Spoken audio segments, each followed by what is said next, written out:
Muito boa noite, queridos amigos. Estamos aqui de volta em mais um Polêmica Espírita. Esse é o nosso Polêmica Espírita de número 118. Estamos aqui, como sempre, muito bem acompanhados, nosso amigo e confrade, Paulo Neto. Boa noite, Paulo Neto. Boa noite, Arthur. Boa noite, Cláudio Pecorari. Boa noite, Shirley. Arthur, hoje o bicho vai pegar de novo, né? Toda vez que você toca nesses temas, a coisa pega. Mas não tem outro jeito, cara. Porque se a gente não ficar falando, o pessoal não vai entender, ficar aceitando essas coisas assim, sem reflexão, sem uma análise, sem nada, e acaba prejudicando o movimento. Porque cada coisa que solta aí, cara, que não tem jeito. Infelizmente, tem muitas pessoas no movimento espírita que não entendem o trabalho que a gente faz nesse aspecto. Acho que é crítica gratuita, quando na verdade nós queremos depurar o espiritismo dessas coisas que não tem nada a ver com o espiritismo e levamos lenha na cacunda, né? Como diz o outro, né? Mas seja lá como for, vamos continuar o nosso trabalho, tá certo? É exatamente isso. E claro que a gente também, de certa forma, percebe que as pessoas cada vez mais, né? Claro que ainda é um número muito reduzido, vão, através da informação, se conscientizando do cuidado que a gente deva ter Sim. com toda essa literatura supostamente espírita e que só vem para confundir como verdadeiros cavalos de Troia. Então, justamente, esse é o nosso tema de hoje, os cavalos de Troia do Espiritismo. Lembrando, né, para quem não conhece bem essa lenda, né, que os troianos acreditaram, né, que um grande cavalo de madeira teria sido dado a eles de presente pelo exército grego, como sinal de rendição após uma longa e sangrenta guerra. Olha lá, ó. Claro que, obviamente, são desenhos, né, baseados na descrição que foi dada dessa história, de que realmente um cavalo teria sido dado de presente pelo exército grego como sinal de rendição, como eu acabei de falar. No entanto, pessoal, tudo não passou de uma grande ideia de Odisseu, um sagaz guerreiro, que pensou numa maneira de entrar em Troia sem despertar a desconfiança dos inimigos troianos. Então, ele criou isso daí para poder passar pelos portões de Troia tranquilamente. E aí, né, Paulo e pessoal, esse cavalo aí enorme foi recebido com festa e júbilo, né? Esse e na verdade esse grande cavalo abrigava dezenas de soldados em seu interior, que já bem tarde da noite. Todo mundo dormindo de bêbado, né? Exatamente.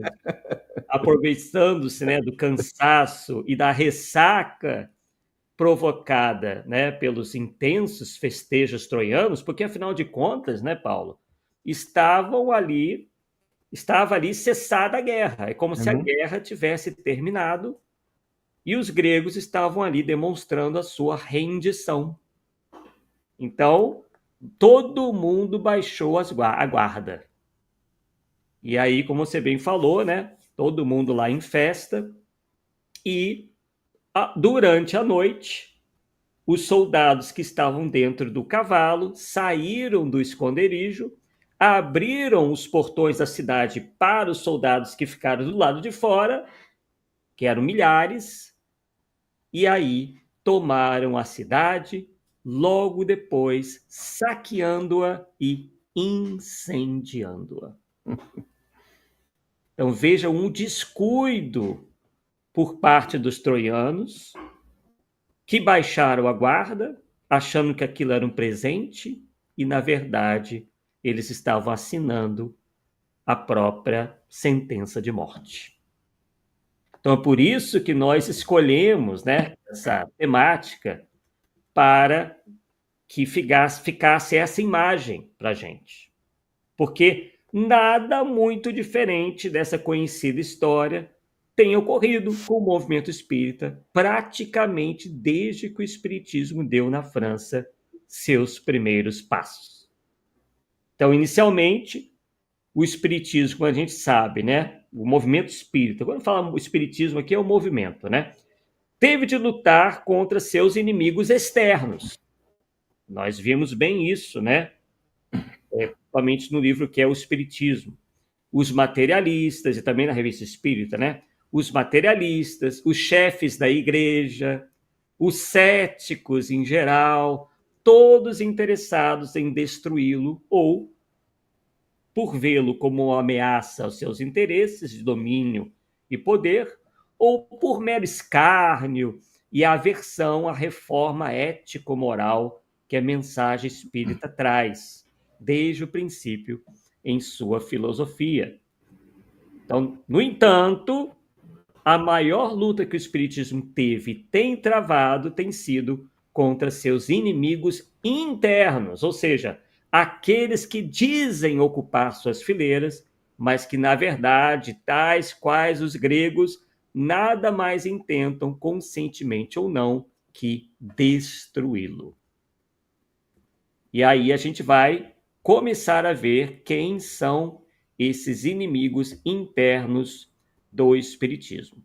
A começar por esse tema, né, que nós já tratamos aqui no Polêmica Espírita por várias vezes, e temos que volta e meia, né, como você bem disse no início, relembrar, porque nós estamos sempre com novos espectadores, né, novos internautas, melhor dizendo, nos acompanhando e às vezes não estão lá com muita paciência ou nem sabem da existência dos outros programas, né? Aliás, a gente sugere sempre que vocês assistam os programas anteriores. Então, o primeiro de todos, o primeiro cavalo de Troia inoculado, tal qual um vírus letal em nosso meio, foram as ideias docetistas ressuscitadas por um certo advogado bordelense chamado Jean-Baptiste Rustin, ou Rustin, como alguns querem pronunciar, com a colaboração de uma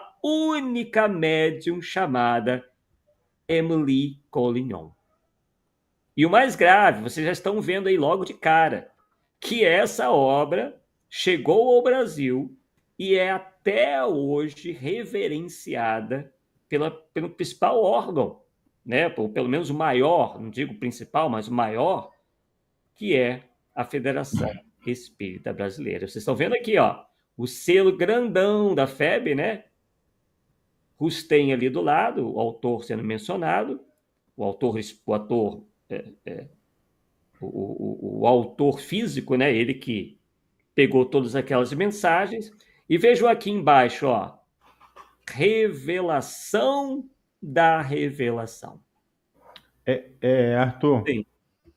Aproveitando então, falar com o pessoal que nós já fizemos uma live sobre esse tema da obra de Rustem. Então tá nos programas lá para trás, na playlist lá. O título foi Os Quatro Evangelhos, obra publicada por Rustem, que seria a revelação na revelação. Eu tenho um e-book disso, está no meu site, quem quiser interessar, né? É só entrar lá e baixar. Perfeito, excelente lembrança, né? Então, o que não falta, né, é material, tem esse material do Paulo, tem os vídeos aqui mesmo, que vocês podem encontrar na playlist do Polêmica Espírita, né? Além, obviamente, dos livros, outros livros de outros confrades no passado que também se manifestaram, né, analisando essa obra do Jean-Baptiste Rustem, que obviamente a gente não vai dar hoje, né, porque a gente tem muitos cavalos de Troia, então a gente só vai realmente dar aquela geral, né? Então o Rustem, ele se utiliza de uma única médium, que é a Amélie Collignon, e aí ele pensou poder solapar a obra kardeciana de uma só vez, através de ditados mediúnicos supostamente, muito supostamente, advindos dos evangelistas Mateus, Marcos, João e Lucas, sob a também suposta coordenação, veja bem, do espírito de Moisés, o espírito de Moisés. Tá? E aí, de posse de tais muito suspeitas comunicações, cheias de erros crassos e ideias absurdas, de forte influência do pensamento docetista e também do pensamento católico, Rustem compilou a obra Os Quatro Evangelhos, como vocês estão vendo aí, ó, que ele chamou de Espiritismo Cristão ou Revelação da Revelação. E ele publica essa obra em 1866. E ela foi imediatamente contestada por Allan Kardec. Só não foi mais contestada, porque, assim, de uma maneira mais vigorosa, porque J.B. Rustem era um espírita com muita influência na cidade de Bordeaux, ou Bordeaux. E o movimento espírita de Bordeaux era muito forte, era muito movimentado. Então Kardec, por caridade, não quis expor esse confrade, né, seu à época, que era, como eu disse, muito atuante, muito animado e tudo mais. A gente não pode, por mais antipatia que a gente possa ter pela obra de Rustem, a gente não pode negar que ele realmente, talvez essa animação exagerada, principalmente pelo fenômeno mediúnico, é que o fez ser tão facilmente enganado por esses espíritos mistificadores. A média Collignon, né? Isso, não? Isso, Amélie Collignon. Na revista Espírita, Kardec fala alguma coisa sobre ela ou publica alguma coisa dela e dá a impressão, Arthur, que ela não concordava com muita coisa que ela estava recebendo lá, não, tá? Então, ela, só para salvar a pele dela, que ela não é culpada, não. Não sei o que o Rustem arrumou, se pressionou, se obrigou, sei lá o que for. Então, ela não é culpada do trabalho, não, tá? Só é que ela era uma médium inconsciente. Ela realmente, quando ela voltava e não sabia quase nada que tinha se passado. E ela mesmo começou a contestar aquilo ali. Só que ele ficou muito em cima dela, muito insistentemente querendo que a obra se completasse. Né? Ele se animou de uma tal maneira e falou, não, vamos terminar esse trabalho aí. Né? Então, ele se serve dessa única médium, né? Ao contrário de Kardec, se utilizou de dezenas, pelo menos, de médiums ao seu redor e uns tantos outros que moravam em outros cantos, né? E então o J.B. Rustem, se utilizando dessa mulher, né? Então o Kardec imediatamente contestou, porém de uma maneira bem polida, bem educada, e com a negativa de Kardec de aceitar prontamente o inteiro teor da referida obra, Rustem e seus partidários duramente atacaram Allan Kardec, nosso codificador, nas páginas suprimidas do prefácio de Os Quatro Evangelhos, e de 1920. Suprimidas porque depois essas páginas foram suprimidas. Mas nessa edição de 1920, né, os seguidores de Rustem, com ironia e desdém, acusam Kardec de ser o, entre aspas, chefe, o mestre de uma igrejinha, palavras deles, com seus corrilhos, entregue a lutas liliputianas. Fecha aspas. Meu Deus. Então ficava assim evidente, conforme, inclusive, um confrade nosso, o Sérgio Aleixo, né, na obra O Primado de Kardec, ele faz tem uma fala importante ali. Ele diz o seguinte, que a patente rivalidade, a exagerada conta em que Rustem e seus discípulos tinham sua própria escola, supostamente tão superior à de Kardec a ponto de poder substituí-la.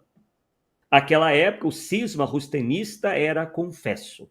Proclamavam, cismas há atualmente, ninguém tem o poder de impedi-los. Então era um pessoal, Paulo, exatamente como a gente vê até hoje, raivoso.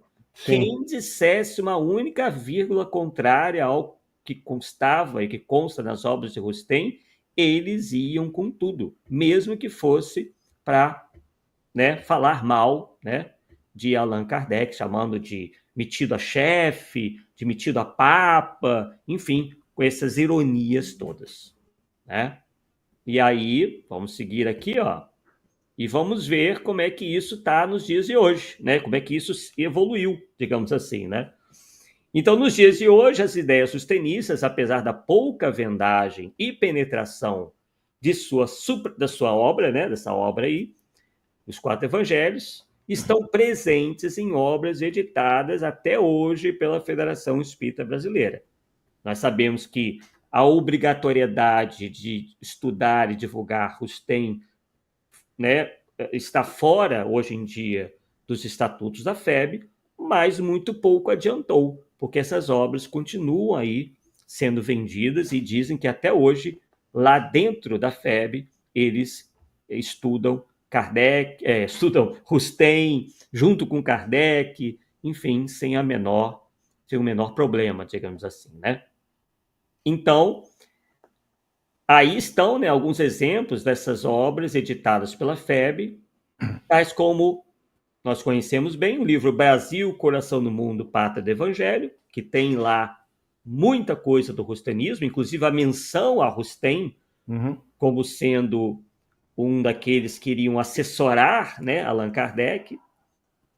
Também encontramos alguns trechos claramente rustenistas no livro O Consolador e Voltei, além de outras menos conhecidas, como essa que eu estou apresentando aí para vocês, ó, que são o Elucidações Evangélicas, Saião. Exato, o Elos Doutrinários, a Vida de Jesus, o Cristo de Deus, entre muitas e muitas outras.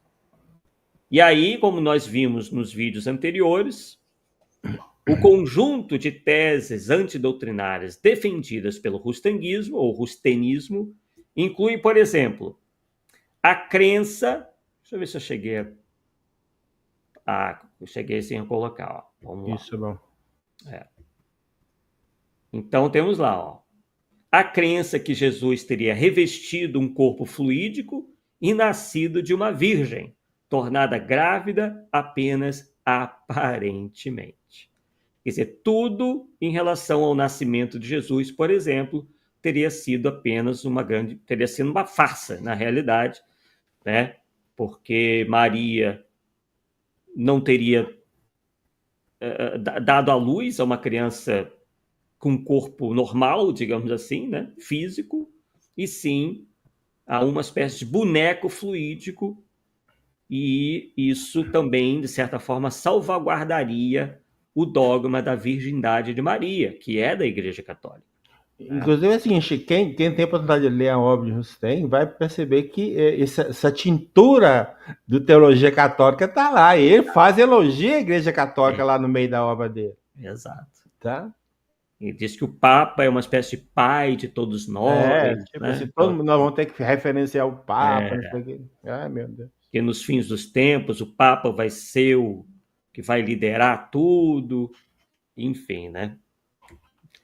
E aí também temos, ali no número 2, né, a defesa, essa é um dos piores, né, na minha opinião, a defesa da mente em psicose, isto é, que o espírito possa reencarnar na condição de animal, mais especificamente como larvas informes, isso está lá no livro, e chamadas de criptógamos carnudos, entre aspas, novamente, uma massa quase inerte de matérias moles e pouco agregadas que rasteja ou antes desliza, tendo os membros, por assim dizer, em estado latente. Arthur, isso não está na obra de Rustem. Eu já vi várias pessoas virem com essa história.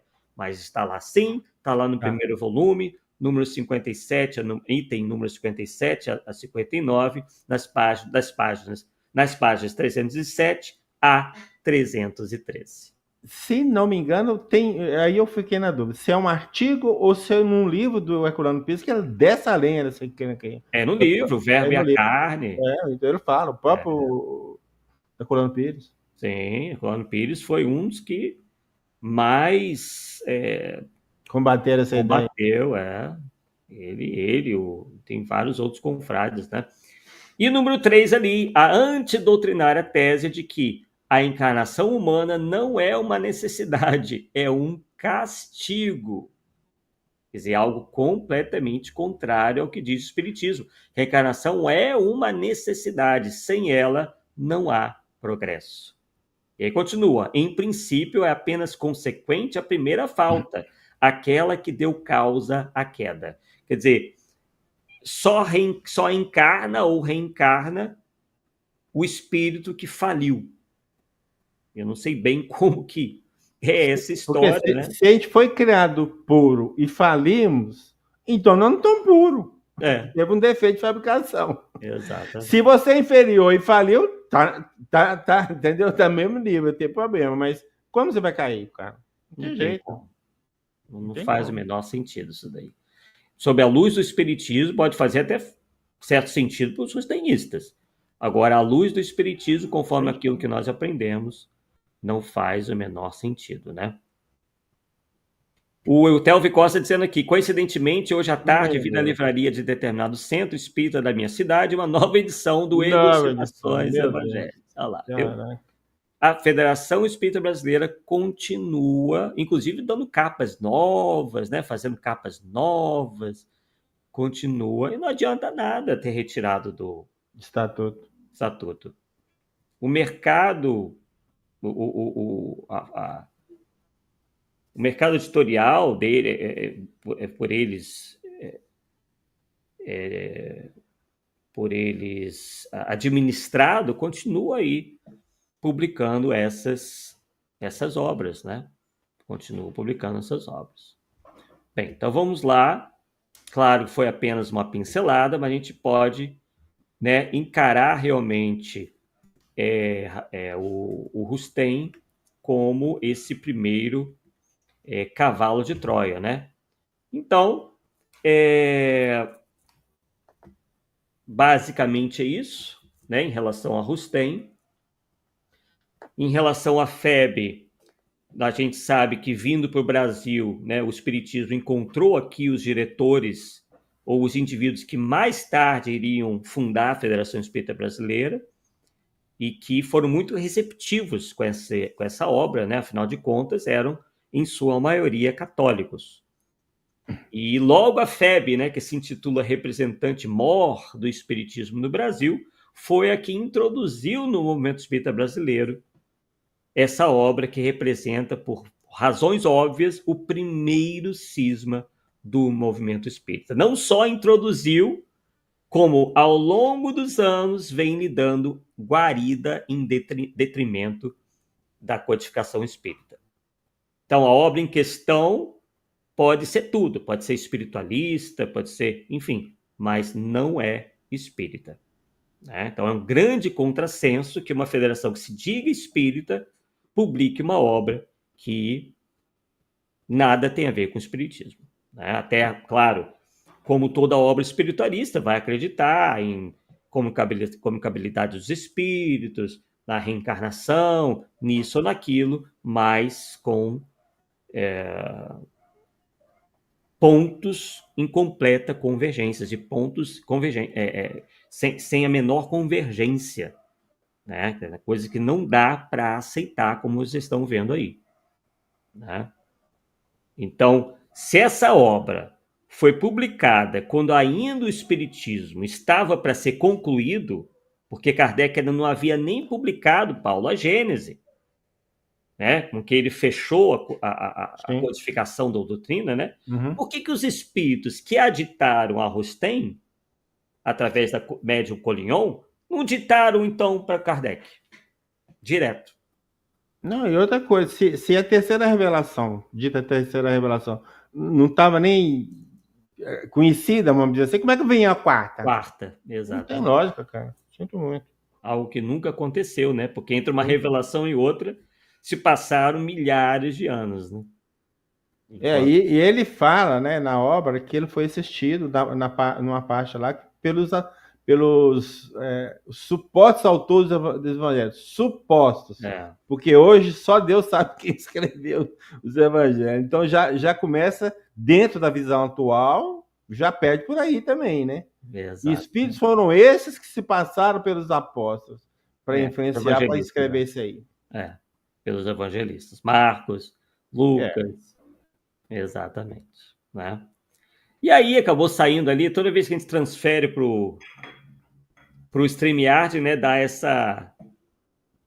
essas alterações aí. O segundo, né, também que nós já fizemos aqui alguns estudos a respeito, é o espírito Ramatiz. Estamos vendo aí, né, alguns dos livros atribuídos a esse espírito. Então, não muito diferente da estratégia rustenista, o ramatizismo trouxe antigas ideias do antigo espiritualismo oriental travestidas de novidades, dessa feita explorando a tendência místico-esotérica em lugar das teses do catolicismo romano e do docetismo, né, que era uma seita cristã dos primeiros séculos depois de Cristo, né, que foram então defendidos por Rustem e seus adeptos, como o docetismo e o apolinarismo. E aí, igualmente, olha as semelhanças, valendo-se de um único médium, o advogado e contador curitibano Hercílio Mais, de formação teosofista, esse suposto espírito Ramatiz, que segundo alguns aparece vestindo um turbante com uma esmeralda, vou até colocar aqui para vocês, para vocês visualizarem, olha lá, ó. Turbante com a esmeralda e uma túnica ao estilo hindu, defende um certo universalismo eclético, capaz, segundo ele, de enriquecer o corpo doutrinário espírita. E aí esse espírito, se é que realmente ele existe, alega ter fundado santuários iniciáticos no século X na China e na Índia, tendo desencarnado ainda bem moço. E aí ele alega também ter tido posições de destaque na mitológica Atlântida, ela como sempre aparecendo, né, no Antigo Egito também, e na Grécia, além de ter convivido com Jesus e Kardec. Quer dizer, tudo para dar a tal da carteirada. Não, eu vivi na Atlântida, eu sou do Antigo Egito, eu convivi com Jesus, eu convivi com Kardec. Então, com base nessa suposta ligação com Jesus, né, foi escrito o livro O Sublime Peregrino, com o qual o Hercílio Mais intenta, através aí desse espírito, descrever detalhes da passagem do Cristo pelo planeta, na tentativa de passar ao leitor a autoridade e conhecimento. E aí, seguindo a mesma estratégia de convencimento, dita ainda a obra A Vida no Planeta Marte e os Discos Voadores. Tá? Alguma das capas dos livros aí, ó. Que passa a ser, Paulo, uma coqueluche nos idos lá de 1950, justamente quando surgem os primeiros filmes sobre ETs e vida em outros planetas.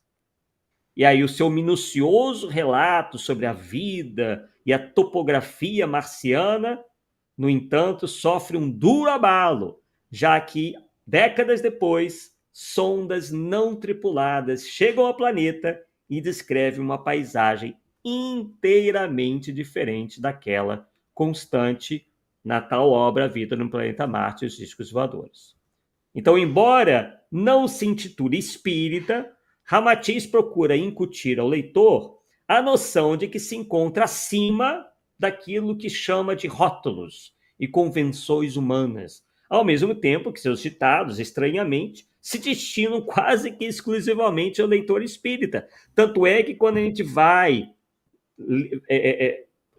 né, dar uma olhada no livro, a gente vê lá na ficha catalográfica classificado como espiritismo.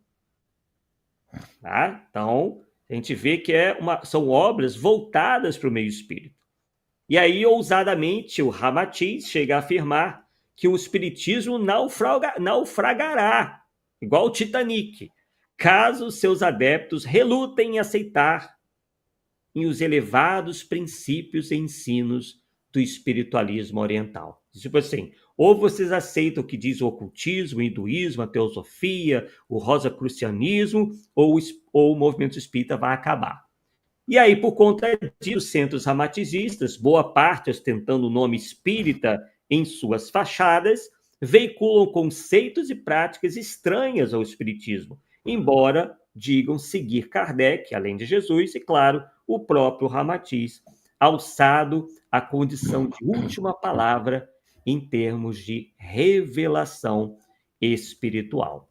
Então, a gente vê que esse suposto espírito, que há muito se infiltrou no movimento espírita brasileiro com a cumplicidade desse suposto médium Hercílio Mais, né? Como vocês estão vendo aí, escreveu várias obras que deixam muito a desejar quanto à pureza doutrinária ou à coerência doutrinária. A gente pode citar os livros Fisiologia da Alma, Evangelho à Luz do Cosmo, Elucidações do Além, Magia de Redenção, Mediunismo, Mediunidade de Cura, Missão do Espiritismo, entre outras. Então, não se pode negar que esses livros são escritos de uma maneira muito inteligente, de uma maneira muito sagaz, mas tudo para disfarçar o seu desconhecimento doutrinário, porque Hercílio Mais demonstrava conhecer muito pouco de espiritismo. Ele é muito mais voltado, né, para as doutrinas orientalistas do que para o espiritismo, né? Então, logo ganhou adeptos fervorosos, também quando são questionados, né, os livros de Ramatiz realmente atacam ferozmente, né? E, na época, os livros invadiram o meio espírita. Essas obras não só apresentam senões doutrinários, mas também fortes pitadas de orientalismo, verdadeiros enxertos inconvenientes da doutrina espírita.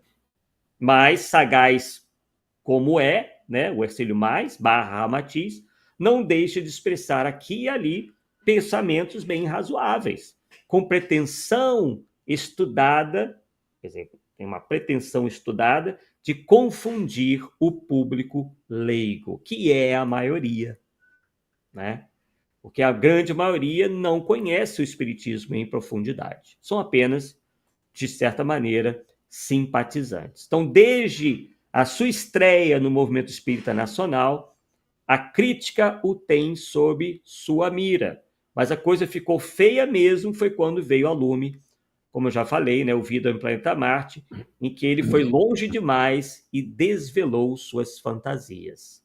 E aí a crítica especializada, como se diz, né, desceu-lhe o porrete, mas nessa altura esse espírito já tinha feito escola por aqui, e há até hoje espíritas ou pretensos espíritas que se arrepiam ante qualquer análise desfavorável à obra ramatiziana. Então, Ramatiz, se é que realmente ele existiu, que não seria uma espécie de alter ego do Hercílio Mais, inclusive nós descobrimos vários momentos em que o Hercílio Mais copia ipsis literis obras da teosofia, atribuindo ao espírito de Ramatiz, né? Então a gente pode dizer que essas obras são, no máximo, espiritualistas, mas não espíritas. Vamos avançar para o Pietro Ubaldi. Vamos conhecer um pouco aí do Pietro Ubaldi, mais um cavalo de Troia, né? O Pietro Ubaldi, como muitos vocês podem depreender do nome, né?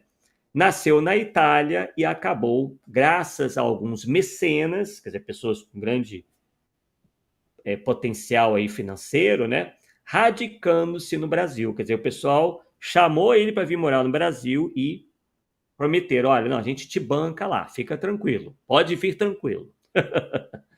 E aí ele diz ter desenvolvido sua mediunidade à margem dos ditames espíritas. Ele não reconhecia o espiritismo como uma doutrina que pudesse conduzir ou nortear a sua mediunidade. Não se sabe exatamente se ele chegou a estudar as obras de Kardec, né? Não se tem essa noção, né? Mas o que se sabe é que ele possivelmente não as aceitou integralmente. Kardec, para ele, nunca foi um guia, um paradigma. Ele sempre quis voar voo solo e voar alto. Então ele tinha ideias próprias e nunca se submeteu ao que ensina o espiritismo. Mas como o brasileiro é um eterno louvador de tudo que vem de fora, né, Paulo? O Ubaldi, em pouco tempo, fez aqui grandes amigos espíritas, alguns desses até mais importantes dentro do nosso meio, até muito importantes dentro do nosso meio, o que facilitou o percurso do Ubaldi aqui no Brasil. E aí, certa vez, em Pedro Leopoldo, né, aí em Minas Gerais, Paulo, chegou mesmo a sentar-se ao lado de Chico Xavier para psicografar uma mensagem. Sua linguagem mediúnica, porém, nunca teve a simplicidade, a claridade que vemos, por exemplo, em boa parte dos livros do Chico Xavier, né? Ficou por aí apresentando seus ensaios filosóficos que nada tinham com o espiritismo autêntico. Sua preocupação, na verdade, sempre foi a de criar um movimento próprio, o ubaldismo. Então já estamos aí falando do rustenismo, ramaticismo, e agora estamos tratando do ubaldismo. E ele teve ímpeto até, Paulo, de explicar, veja só, a essência de Deus. Então veja só até onde pode chegar um homem Atenção do cara. insensado, né? Que pretensão, né, Paulo? Sem chance, cara. E aí o seu livro de maior alcance foi A Grande Síntese. Não sei se eu cheguei a fazer uma... aqui estão os livros dele, ó. Um em cima do outro ali, ó. Alguns, né? Alguns deles estão aí. Então, ele então escreve esse livro, né, A Grande Síntese, que foi um livro de grande alcance, talvez o livro de maior alcance do Pietro Baldi. E aí o movimento espírita, Paulo, brasileiro, se deslumbrou diante dessa obra. Mas muitos que a leram não a entenderam. É um livro complexo. Eu comecei a ler esse livro, assim, larguei para lá. Não dá. Depois eu li, não entendi nada. Eu larguei. Não entendi nada. Exatamente, né? Eles apenas, Paulo, ficavam louvando a obra. Sim. Porque é muito mais fácil louvar do que confessar a ignorância, né? Com certeza. E aí, depois disso, não saiu mais nada de fôlego do lápis do Pietro Baldi que ganhasse a mesma notoriedade do A Grande Síntese. Mas ele só caiu mesmo na malha dos críticos mais exigentes quando se revelou adepto do monismo. E a gente foi atrás para saber o que é esse tal de monismo, né? E o Aurélio, o dicionário, nos diz: monismo é doutrina filosófica segundo a qual o conjunto das coisas pode ser reduzido à unidade, quer do ponto de vista de sua substância, quer do ponto de vista das leis lógicas ou físicas, pelas quais o universo se ordena. E esse monismo aí, essa doutrina filosófica, ela pode ser ao mesmo tempo materialista ou espiritualista. Lógica, né? Existe o monismo lógico e o monismo físico. Enfim, uma teoria realmente bem confusa. E aí, escorando-se nessa tendência, o Baldi criou uma teoria própria que corre paralela ao espiritismo e que nada tem a ver com o espiritismo, né? Então, novamente temos aí um espiritualista que encontrou espaço dentro do movimento espírita, dentro aí, segundo alguns, algo que teria a acrescentar o espiritismo, mas realmente não apresentou nada, assim, muito pelo contrário, né? São teses muito confusas e que pouco tem a ver com o espiritismo. Vamos lá. Chegamos, então, ao Edgar Armand. Bem, falamos também bastante já aqui em outras oportunidades de Edgar Armand, né?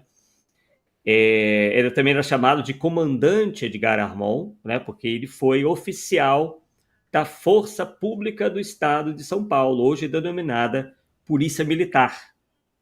E ele chegou à Federação Espírita do Estado de São Paulo em 1939. Então, nessa época, a FESP dava os seus primeiros passos, já que foi fundada em 1936. Quer dizer, o Armand chega apenas 3 anos depois da fundação da Federação Espírita do Estado de São Paulo. E ele, a gente não pode negar, né, até pela seu próprio cargo, né, nessa importante instituição, era, sem dúvida, um homem inteligente, de palavra fácil. E aí ele foi pouco a pouco, conquistando seu espaço dentro daquela instituição federativa no estado de São Paulo. E a gente lembra que naquele tempo, né, Paulo, iniciozinho, né, não chegou nem à metade, não estávamos nem na metade do século XX, a literatura espírita era ainda muito escassa. Então, existiam os livros de Kardec e, além deles, um ou outro livro de produção independente aqui do Brasil, mas, obviamente, nós sabemos muito bem que já nós tínhamos os autores clássicos, como o Ernesto Bozano, o Leon Denis, né, o Gabriel Delane, mas é aquilo, né? São sempre obras que poucos vão se interessar em ler, né? Infelizmente, né, Paulo? Só lei Kardec, cara. Né? Que realmente o próprio Delane, né, conheceu Kardec pessoalmente. Kardec o conheceu desde meninote, né, desde criança, viveu, né, nasceu espírita praticamente, Gabriel Delane. Ernesto Bozano também, grande estudioso italiano. Arthur, na minha percepção, Sim. o Ernesto Bozano usa o mesmo método de Kardec para a pesquisa. É impressionante, cara. E ele é desconhecido meio espírita. Eu não entendo. Eu não entendo. Impressionante mesmo. Tem que ser resgatado isso daí, né? E aí surge, ao mesmo tempo, as obras de Chico Xavier, que, enquanto médium, ainda estava nos seus primeiros passos, né? Estava dando seus primeiros passos aí, subindo seus primeiros degraus. E aí o Armon logo constatou isso e começa a escrever uns livros, uns livrinhos, né? Assim, livrinhos mesmo, porque eram bem curtos, tá? Não é um sentido pejorativo, não.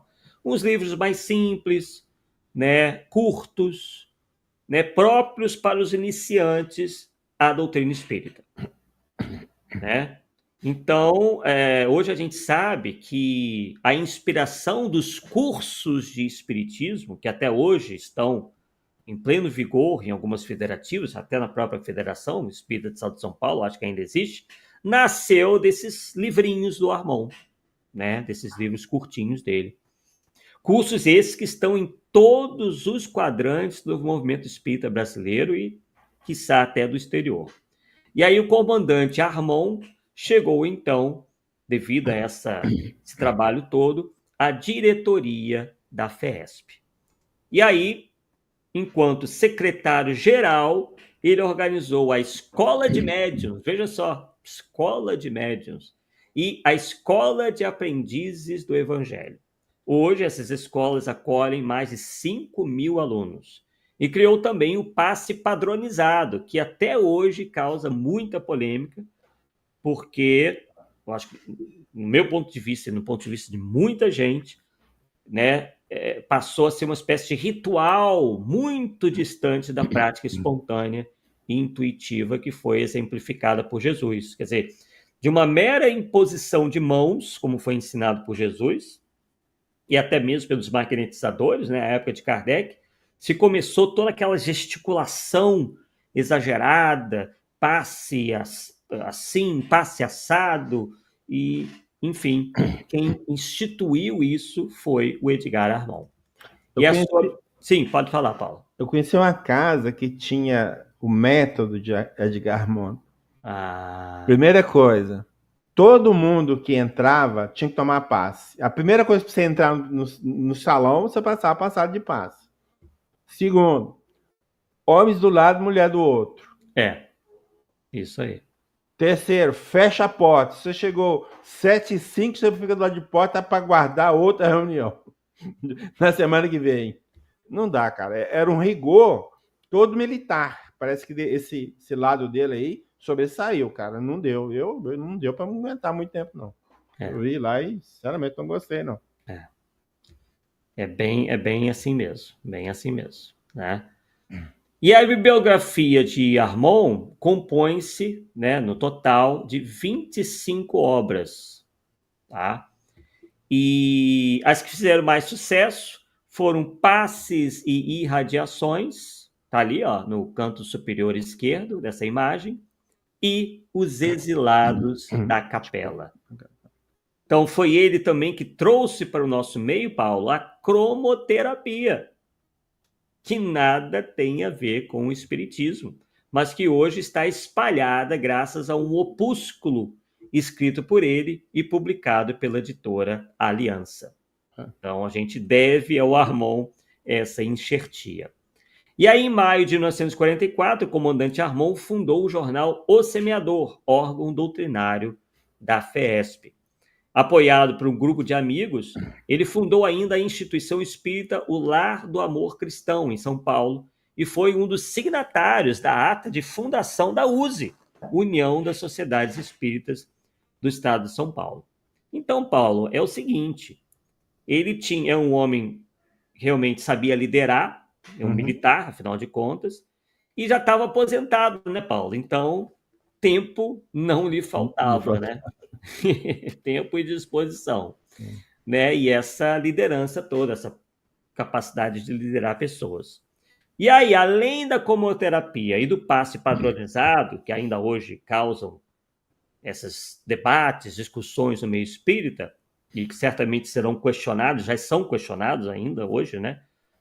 É bom a gente mencionar que as suas obras estão carregadas de conceitos orientalistas, pois ele foi um grande estudioso das principais religiões orientais, tal como Hercílio Mais. E na biografia dos dois, lá estão expostas as inúmeras cartas que eles trocavam, né? Uma época que não tinha, poucos tinham telefone, né? Internet nem pensar, óbvio. Então, eles trocavam cartas, todos os dois com o objetivo de trazer essas concepções das religiões orientais para dentro do movimento espírita. Então, termos como chakras, karma, né, outros de origem oriental, foram enxertados por ele no movimento espírita brasileiro. Há ainda em suas obras um legado místico muito forte, que tomou o movimento espírita brasileiro de assalto. Não bastasse o bolor igrejeiro do rustenguismo, que a gente falou ainda há pouco, o misticismo e orientalismo do comandante Armon também trouxeram sérios prejuízos ao movimento espírita brasileiro. Armon esse que, por sua amizade com Hercílio Mais, é claro, também divulgava as obras de Ramatiz / Hercílio Mais, né? E aí, alegando problemas de saúde, o Edgar Armon deixou a FESP muitos anos depois, né, em 1966. Só que aí o estrago armondista no movimento espírita brasileiro iria se completar com a criação por ele próprio da Aliança Espírita Evangélica, que nasceu com vocação um tanto velada, a princípio, a princípio se tornou uma tinha essa vocação federacionista e tornou-se em pouco tempo, no estado de São Paulo, concorrente da USE e da FESP. Então, a Aliança Espírita Evangélica é fortemente mística e orientalista, e os centros espíritas capitaneados por ela são todos místicos e orientalistas, o que traz ao espiritismo um dano imensurável. E tudo isso é uma pena, pois a herança do Armon poderia ter sido bem melhor, né? Na nossa opinião, ele era um homem de qualidades, um homem inteligente, capacidade de liderança, mas esse apego a essas concepções, né, de religiões tão antigas, tão cheias de rituais, tão cheias de coisas que não cabem no espiritismo, fez com que ele, digamos assim, meio que se perdesse na sua proposta, né? Então, a gente pode dizer que, de certa forma, nós tivemos um movimento, e temos ainda um movimento armondista, que também, quando são questionados, eles realmente costumam ter uma reação bastante vigorosa, né, em resposta aos seus críticos. Então, vamos lá, vamos avançar aqui. Então, aqui as obras de Armon, inclusive, né, aqui numa revista Espiritismo e Ciência, veja bem, falando do livro Exilados da Capela, que é uma das obras em que nós encontramos, particularmente, o maior número de heresias científicas que eu já vi em toda a minha vida numa obra dita espírita. E está na capa de uma revista chamada Espiritismo e Ciência, né? Uma grande contradição aí. Mas aí, pessoal, vamos então, nessa nossa parte final, tratar de como que a gente pode ver todo esse fenômeno, né? E isso a gente vai ver na própria codificação espírita, nas obras, né, de Allan Kardec. Tá? Quando a gente vê lá algumas das respostas, né, com alguns comentários dos espíritos acerca disso aí, porque muita gente, Paulo, se indaga no seguinte: como é que podem os espíritos superiores permitirem que certos espíritos, sejam eles encarnados ou desencarnados, alcancem sucesso em suas empreitadas, né? Com tantos problemas, digamos assim, né? Com tantos enganos. E aí a resposta a gente encontra na codificação, né? E na codificação, nas obras de Kardec, de maneira geral, nós encontramos vários alertas a respeito da ação de espíritos pseudo-sábios e mistificadores que pululam na atmosfera espiritual terrena, que por vezes fazem esse trabalho junto aos encarnados. Não sei se você lembra que na Sociedade Espírita de Paris, lá, um espírito manifestou falando que era São Luís, e o São Luís pra gente deixou. Assim, eu quero ver até onde esse pessoal vai com ele. Exato, né? Ele foi desmascarado, mas ele falou assim: eu vou de propósito, eu quero deixar vocês com essa percepção para análise forte para descobrir se é ou não é, cara. E hoje nós não estamos fazendo isso. Tudo que manifesta nós estamos aceitando. Exatamente. Né? Também olhando aqui os comentários do pessoal, né? Bem, e aí nós encontramos, né, nas obras de Kardec o seguinte: a pergunta que foi feita: mas como os espíritos elevados permitem a espíritos de baixa classe usarem nomes respeitáveis para semear o erro através de máximas muitas vezes perversas? Por que máximas perversas? Porque, obviamente, elas não vão se mostrar perversas de cara. São máximas, são teses que são colocadas, obviamente, muito floreadas, né? Sempre recheadas de palavras como amor, caridade, evolução, né? Citação a Jesus, mas que trazem sutilmente aquela sementinha da discórdia, né? Para causar a cisão, causar a briga, né? Causar a discussão. E aí os espíritos respondem, né? Como tá escrito ali. Vamos ler. Não é com sua permissão que o fazem. Isso não acontece também entre vós? Os que assim enganam serão punidos, ficais certos disso, e a punição será proporcional à gravidade da impostura. Aliás, se não fosseis imperfeitos, só teríeis espíritos bons ao vosso redor. Se sois enganados, não o deveis senão a vós mesmos. Deus o permite para provar a vossa perseverança e o vosso discernimento, para vos ensinar a distinguir o verdadeiro do erro. Se não o fazeis, é porque não estáis suficientemente elevados e necessitais ainda das lições da experiência. E aí, Paulo, gostou da resposta? Eu tô achando que isso aí foi uma manifestação do São Luís, porque tá muito parecido, cara. Eu não lembro exatamente como os detalhes, não, mas só sei que falaram algo mais ou menos assim. Sim. Então vamos lá, vamos seguir. E aí, né? O que nós também separamos? Porque outras tantas pessoas também se confundem por encontrarem boas coisas nesses ditados. Se a gente for ler a obra de Rustem, a gente vai achar coisa boa. Se a gente for ler Ramatiz também, se a gente for ler Armand também, se a gente for ler Pietro Baldi também. E essa questão também é esclarecida nas obras fundamentais da doutrina espírita. Item 11, pergunta 11. As comunicações espíritas ridículas são às vezes entremeadas de boas máximas. Como resolver essa anomalia que parece indicar a presença simultânea de espíritos bons e maus. E aí tivemos a resposta. Os espíritos maus ou levianos se metem também a sentenciar, mas sem perceberem bem o alcance ou a significação do que dizem. Todos os que o fazem entre vós são espíritos superiores? Não. Os espíritos bons e maus não se misturam. É pela constante uniformidade das boas comunicações que reconhecereis a presença dos espíritos bons. Também bem interessante, né? Vamos lá. Continuando. Então, é bom, né, que a gente ressalte que nem sempre tais espíritos estão de má fé.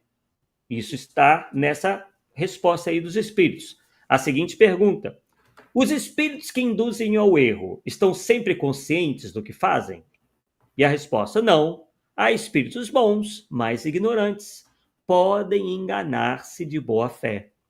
Quando tomam consciência da sua falta de capacidade, eles a reconhecem e só dizem o que sabem. Então, por incrível que possa parecer, espíritos bons podem ter suas ideias próprias e estarem enganados, porém de boa fé. Pode ser o caso, né, desses indivíduos, é bem possível, né? E aí continua.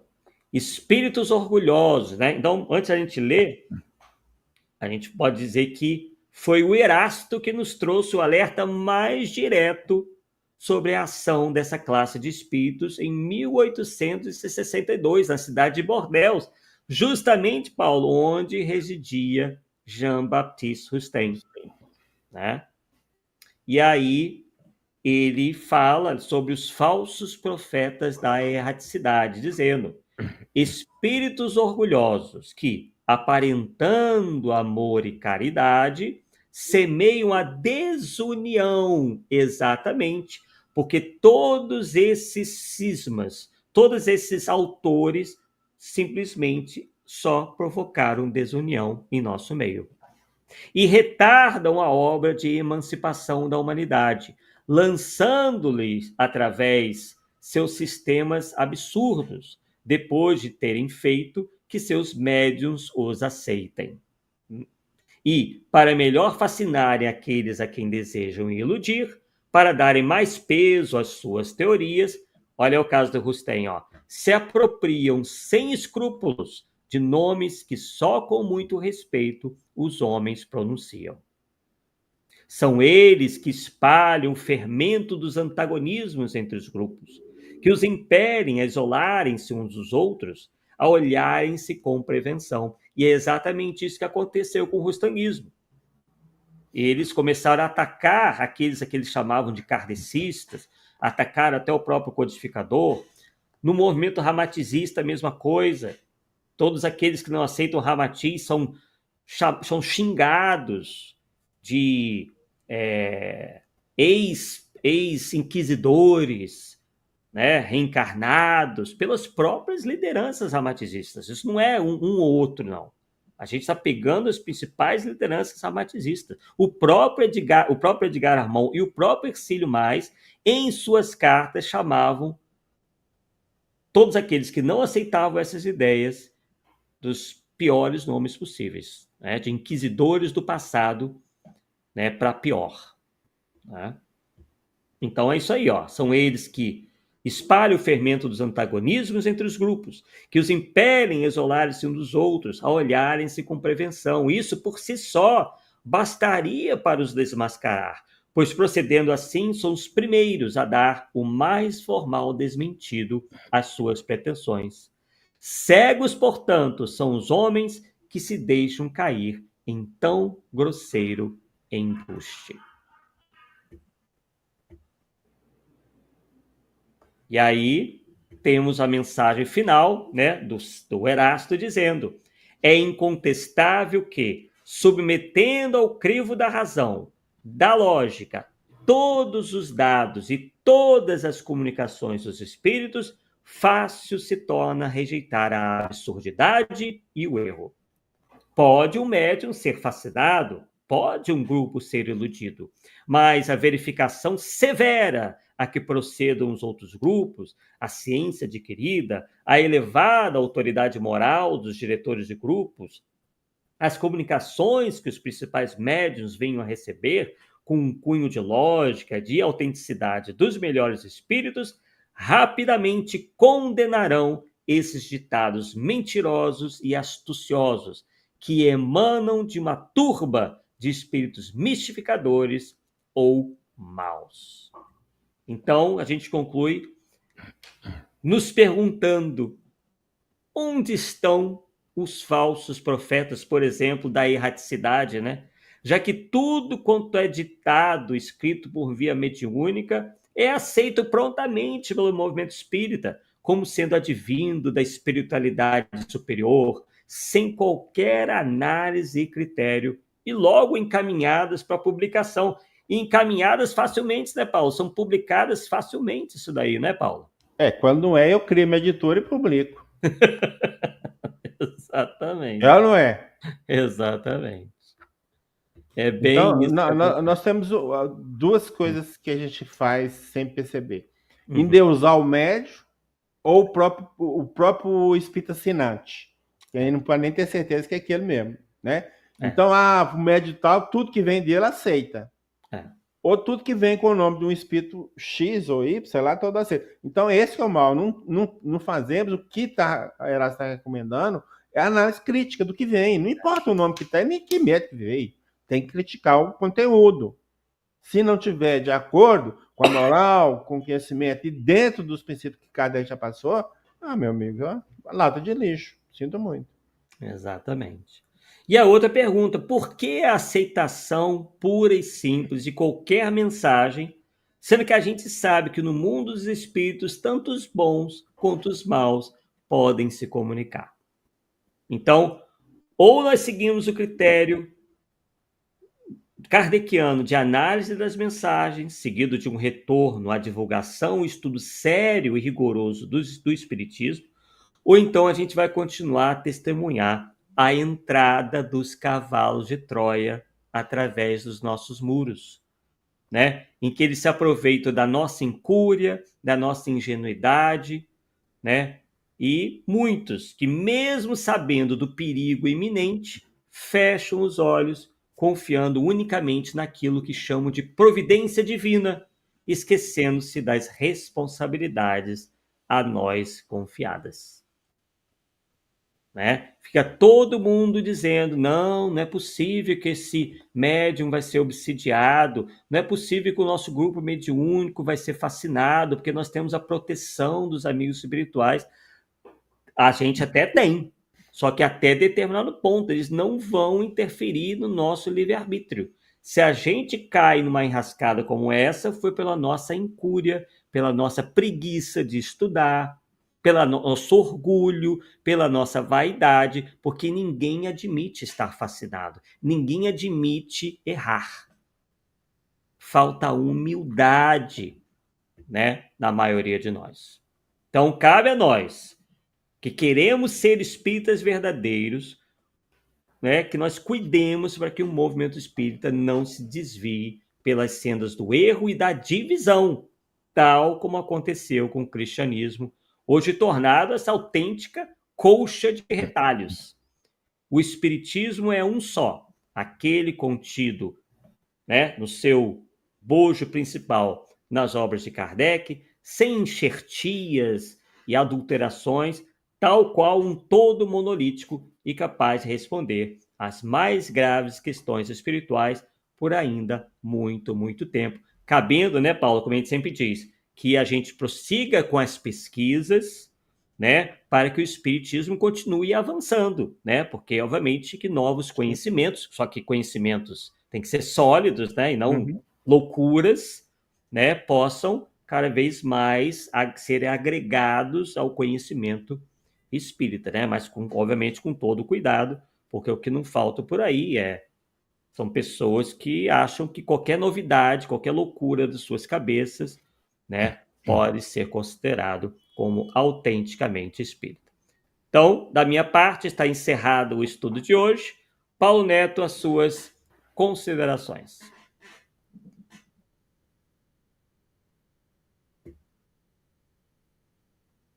Ué, Paulo acho que deu uma congelada ali. Congelou de emoção. Ah, brincadeira, isso é coisa da internet, né? Bem, então, não sei se o Paulo vai conseguir voltar. A gente agradece aqui, vamos ver se tem alguma pergunta, né? Enquanto o Paulo se ajeita, ó, caiu lá a internet dele.